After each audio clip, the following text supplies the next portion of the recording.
संसद में मॉनसून सत्र की शुरुआत पहले ही दिन काफी ज्यादा हंगामेदार रही। विपक्ष की ओर से कई तरह की बातें कही गई। जासूसी, फोन टैपिंग, इन बातों को लेकर सदन को हंगामेदार बनाया गया। लेकिन इन सब के बीच उत्तर प्रदेश के मुख्यमंत्री योगी आदित्यनाथ ने आज कई तरह की बातें कही हैं और खुद कहा है कि विपक्षी दलों की तरफ से सिर्फ और सिर्फ भारत की छवि को खराब करने की कोशिश की जा रही है। उन्होंने प्रेस कॉन्फ्रेंस बाकायदा बुलाकर अपनी बातों को रखा है।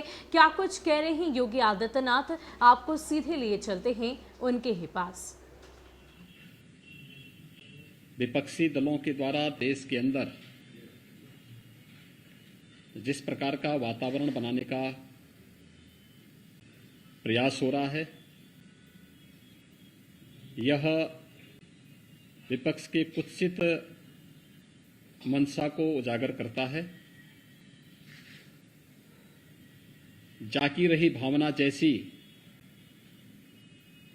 प्रभु मूर्ति देखी तिन तैसी। कांग्रेस सरकार अपने समय में जिस प्रकार की हरकतें करती रही हैं,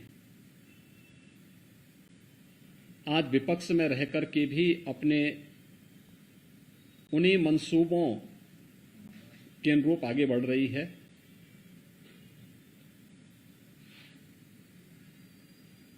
कोरोना कालखंड के दौरान देश के अंदर जिस प्रकार का दूषित वातावरण पैदा करने का प्रयास विपक्ष ने किया और एक नकारात्मक राजनीति की, लोगों को संबल देने की बजाय जिस तरीके की अराजकता का वातावरण पैदा करने का कुत्सित प्रयास कांग्रेस और विपक्षी दलों के नेताओं ने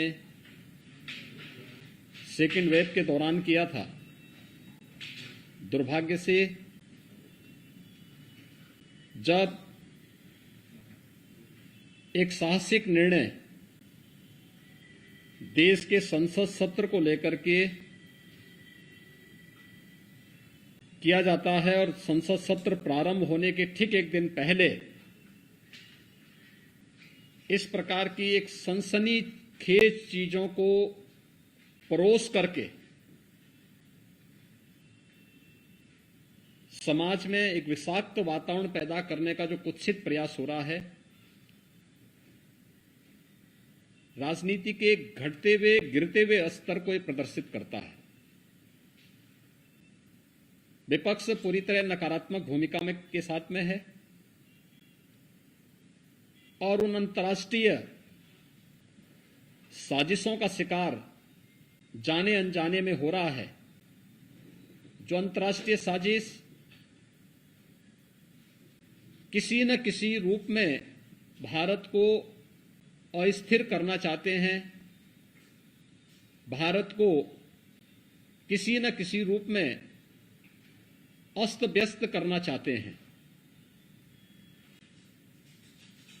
ये कोई पहली घटना नहीं है। याद करिए,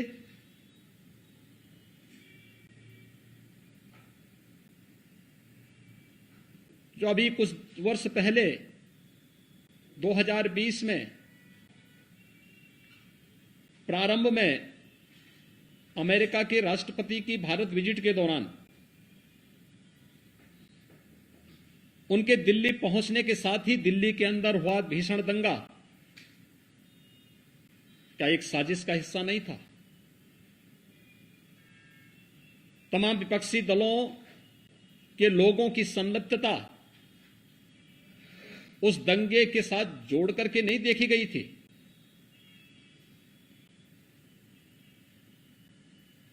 कोरोना कालखंड के दौरान देश के कोविड प्रबंधन को WHO और दुनिया के देश सराह रहे थे, लेकिन भारत के अंदर विपक्ष एक ऐसा माहौल बनाने का प्रयास कर रहा था जैसे कि सरकार इन सभी चीजों से अनभिज्ञ है और महामारी से लोग मर रहे हैं। अंतर्राष्ट्रीय स्तर पर भारत की छवि को खराब करने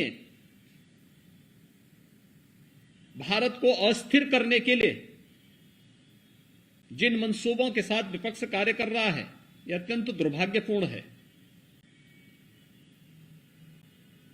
अनेक ऐसे अवसर आए हैं जब भी देश के अंदर कोई महत्वपूर्ण कार्यक्रम होता है, उससे पहले विपक्ष किसी न किसी साजिश का शिकार होकर के देश के खिलाफ या दुनिया के अंदर भारत के खिलाफ माहौल बनाने के लिए किसी न किसी षड्यंत्र का पार्ट बन जाता है। संसद का यह सत्र अत्यंत महत्वपूर्ण सत्र था और मुझे तो आश्चर्य होता है, यह परिपाटी रही है संसद सत्र में, क्योंकि लगभग 19-20 वर्षों तक संसद के अंदर कार्य करने के लिए का मुझे अवसर प्राप्त हुआ था। भारत के लोकतंत्र की सबसे महत्वपूर्ण प्रहरी और सबसे महत्वपूर्ण स्तंभ देश का संसद है। एक आम नागरिक की आवाज को उस मंच के माध्यम से हम देश के सामने रखते हैं और संसद की परिपाटी रही है कि मंत्रिमंडल के गठन पुनर्गठन के साथ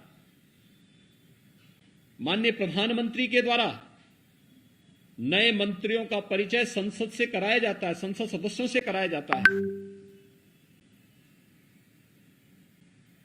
आपने देखा होगा मंत्रिमंडल के परिचय के कार्यक्रम में ग्रामीण पृष्ठभूमि से जुड़े हुए अनुसूचित जाति, जनजाति, पिछड़ी जाति और उन तबकों से जुड़े हुए मंत्री काफी बड़े पैमाने पर बने हैं, जिन्होंने देश की आजादी के बाद कभी भी नेतृत्व नहीं देखा था। आज जब उस तबके को नेतृत्व दिया गया, उन्हें आगे बढ़ने के लिए एक अवसर प्रधानमंत्री जी ने दिया और उन सभी माननीय मंत्रियों के परिचय संसद सत्र प्रारंभ होने के साथ ही संसद के अंदर होता। विपक्ष कोई रास नहीं आया। संसद एक मंच होता है अपनी बात को रखने का, लेकिन शोरगुल का शिकार हम संसद को बना लें, ये लोकतंत्र का गला घोंटने जैसा है। ये लोकतंत्र के साथ खिलवाड़ है और ये लगातार विपक्ष कर रहा है। आपने देखा होगा किसान आंदोलन के नाम पर किस तरीके से देश के खिलाफ साजिशें रची जाती हैं, कैसे किसान को समुदाय में मत और मजहब के साथ जोड़ करके देख करके उनके माध्यम से भड़काऊ और देश विरोधी कृत्यों को आगे बढ़ाने की छूट दी जाती है। विपक्ष उनके साथ खड़ा होता हुआ दिखाई देता है। ये नकारात्मक राजनीति से न देश का कल्याण होने वाला है और न विपक्ष का ही और न जनता जनार्दन का ही। इस प्रकार की नकारात्मक राजनीति देश के अंदर वातावरण को विषाक्त जरूर करेगी, भारत की छवि को अंतर्राष्ट्रीय स्तर पर खराब भी जरूर करेगी। कोरोना कालखंड के अंदर विपक्ष के इस नकारात्मक रवैये के कारण भारत की छवि पहले काफी आहत हुई, लेकिन अपनी नकारात्मकता से विपक्ष आज भी बाज नहीं आ रहा है। तथ्यहीन झूठे आरोप लगा लगा करके देश के एक यशस्वी नेतृत्व को बदनाम करना, भारत की छवि को, अपने देश की छवि को लगातार निरंतर धूमिल करना, ये विपक्ष के एजेंडे का हिस्सा बन चुका है। उनकी कुत्सित मंशाएं कभी पूरी नहीं होंगी। जनता जनार्दन समय आने पर उन्हें फिर से जवाब देगा, वैसे ही जवाब देगा जैसे 2019 के लोकसभा चुनाव के ठीक पहले राष्ट्रीय सुरक्षा से जुड़े हुए अहम मुद्दों पर, राफेल जैसे मुद्दों को ला करके उस समय विपक्ष ने देश का वातावरण खराब करने का प्रयास किया था। बाद में उनको मुंह की खानी पड़ी थी, न्यायालय में भी और जनता जनार्दन की अदालत में भी। इस बार फिर से संसद सत्र के इस महत्वपूर्ण मुद्दे पर जहां पर गांव के लिए, गरीब के लिए, किसान के लिए, नौजवान के लिए, महिलाओं के लिए, समाज के विभिन्न तबकों के लिए चर्चा होती, कोरोना महामारी को लेकर के चर्चा होती, वैक्सीनेशन की ड्राइव को कैसे हम समयबद्ध ढंग से आगे बढ़ा करके देश के अंदर पूरा करें, इसको लेकर के इस सदी की इस महामारी से निपटने में सामूहिकता का क्या प्रभाव हो सकता है, इन सब मुद्दों पर जहां एक सार्थक चर्चा का मंच संसद होता, चर्चा का मंच न बना करके शोरगुल और केवल आरोप प्रत्यारोप के साथ ही तथ्यहीन और झूठे आरोप, मनगढ़ंत आरोप लगा करके देश की छवि को भी धूमिल करने का जो कुत्सित प्रयास हो रहा है, ये कभी मंशाएं विपक्ष की पूरी नहीं होंगी। इस प्रकार के मनगढ़ंत और तथ्यहीन आरोपों को एक सिरे से खारिज किया जाना चाहिए। देश की जनता मांग कर रही है कि विपक्ष कोरोना कालखंड में जो एक विषाक्त वातावरण विपक्ष ने बनाया था देश के अंदर, दुनिया के अंदर देश की छवि को खराब करने का कुत्सित कार्य किया था, उसको लेकर के भी और संसद सत्र की कार्रवाई को निर्बाध और निर्विघ्न संपन्न करवाने में योगदान देने की बजाय अपनी इस नकारात्मकता के कारण जनपक्ष से जुड़े हुए, जनता से जुड़े हुए ज्वलंत मुद्दों को संसद में न उठने देना, ये आम नागरिक के जीवन के साथ खिलवाड़ है। विपक्ष को इस बात के लिए जनता जनार्दन से और देश से माफी मांगनी चाहिए।